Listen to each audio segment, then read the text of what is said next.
Hello, in this video I want to show you how to play solo missions in Warframe.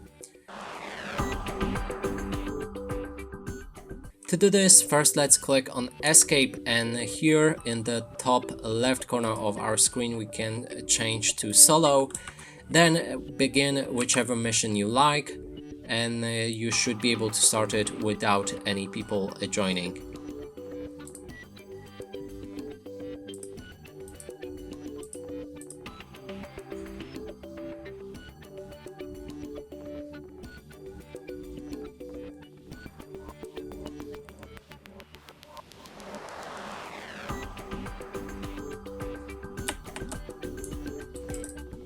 And that's it for this video. Hope you like it. Please consider subscribing to our channel, leave a like and a comment below.